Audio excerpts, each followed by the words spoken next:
1780년 6월 28일 아침에 출발한 행차는 점심때가 되어 멈췄다. 식사 준비까진 시간이 많이 남아 주변을 둘러보기로 했다. 이곳 사람들의 집을 살펴보면 모두 벽돌로 지어져 있다. 벽돌이란 것이 네모난 틀에 찍어내니 만들기 쉬워 보여도 귀퉁이가 떨어지거나 모서리가 이질러지면 사용할 수가 없다. 그러니 동일한 장비를 사용해 만든 벽돌이라도 벽돌이 어긋나지 않았는지 늘 염려하며 직각자로 길이를 재고 벽돌을 깎고 갈아내어 정성껏 규격을 맞추니 모든 벽돌이 동일한 모습을 지녔다. 이렇게 만들어진 벽돌이 쌓인 모습을 보면 그 수가 아무리 많더라도 한 줄로 쌓아 올린 듯 일정하다.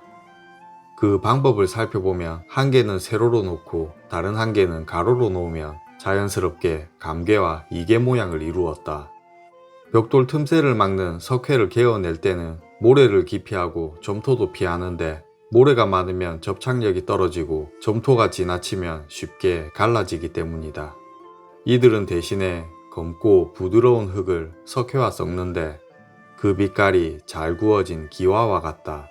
이렇게 만들어진 석회는 모래도 아니고 진흙도 아닌 성질을 가지고 있는데 색상과 성질이 꼭 이와 같아야 한다.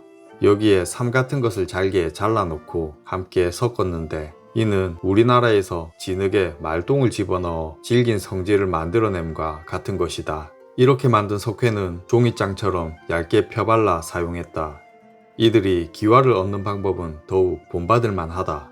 기와의 모양은 대나무를 4등분한 것과 닮았는데 민가에서는 원앙화를 사용하지 않고 석가래 위에 나무 토막이나 수수깡 따위를 엮어 펼쳐 놓지도 않았다. 다만 사짜리를 몇 겹 펼쳐 놓았을 뿐이다. 진흙 없이 바로 기와를 올리는데 한 장을 엎었다면 다음 한 장은 젖히며 자웅을 맞추었고 틈새는 석회를 발라 메웠다. 이렇게 만들어진 집에는 쥐와 새가 뚫을 수 없고 위가 무거워 아래가 불안정해지는 문제는 자연스럽게 해결해냈다. 반면 우리나라는 기와를 일 때 지붕에 진흙을 많이 올려 위가 무겁고 단벽은 벽돌로 쌓고 회를 바르지 않으니 내 기둥이 의지할 곳 없어 아래로 제대로 받쳐내지 못한다. 게다가 우리나라 기와는 너무 크고 지나치게 굽어 있으니 공간이 많이 생겨 진흙으로 메우지 않을 수 없는데 이때 진흙의 무게가 더해지니 견디지 못한 들보가 휘는 문제가 발생하고 젖은 진흙은 마르며 기와를 밀어내어 틈이 생긴다. 집을 만드는 기술이 이러하니 비바람이 들어오고 쥐와 뱀 등이 들어오는 것을 막지 못하는 것이다. 그러니 결국 집을 짓는 데 있어 가장 중요한 것은 벽돌이다. 집은 벽에 의지해야 한다. 위를 가볍게 만들고 기둥은 벽 속에 숨겨 비바람으로부터 보호한다. 그저 가운데 문 하나만 닫으면 집안이 마치 궤가 된 듯 안전하게 되는 것이다. 그러니 많은 흙과 나무를 굳이 사용하지 않더라도 오직 벽돌만 구워내면 집은 완성된 것과 같다. 이날 마침 봉황성을 신축하는 모습이 보였다. 어떤 이는 이 성을 보고 안시성이라 했다. 고구려 방언에 큰 새를 안시라고 불렀으니 수당시대에 이 나라의 말을 따라 봉황성을 안시성으로 고쳐 불렀다는 것이다. 제법 그럴싸한 전설이다. 또 다른 전설로는 안시성주 양만춘이 당태종의 눈을 화살로 쏘아 맞췄는데 태종이 자신의 임금을 위해 성을 굳게 지킨 것을 가상히 여겨 비단 100피를 하사하고 회군했다는 이야기이다.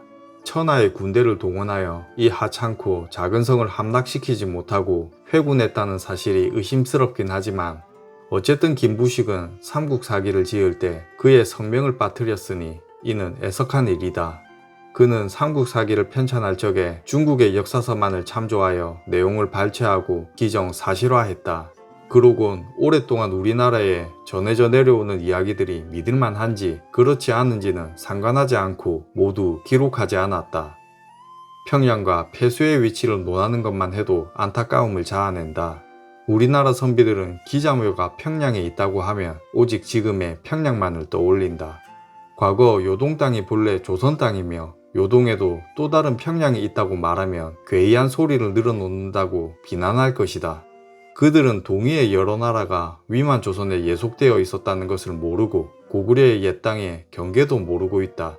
후세의 선비들이 지역의 경계를 찾으려 할 때 스스로가 당연히 압록강 아래로 생각하며 억지로 역사적 사실을 끌어다 집어넣는다. 그렇기에 어떤 이는 폐수라 하면 압록강이라 하고, 또 어떤 이는 청천강이라 하며, 또 어떤 이는 대동강이라고 한다. 그 결과 어떻게 되었나? 조선 스스로가 싸움 한번 하지 않고 스스로 강력을 줄여버렸다. 편협한 선비들이 중국 역사서에만 의지하여 호사가처럼 중국 유적을 우둔하며 이곳이 평양이고 이곳이 폐수다 라고 말한들, 이미 사실과 크게 어긋나 있는데 무슨 수로 이 성이 안시성인지 봉황성인지 구별할 수 있겠는가? 식사를 끝마치고 정진사와 함께 길을 나섰다. 내가 정진사에게 물었다. 축성하는 방식이 어떠하던가? 벽돌이 돌보다 못하더군요. 자네가 아직 뭘 모르는 것 같네.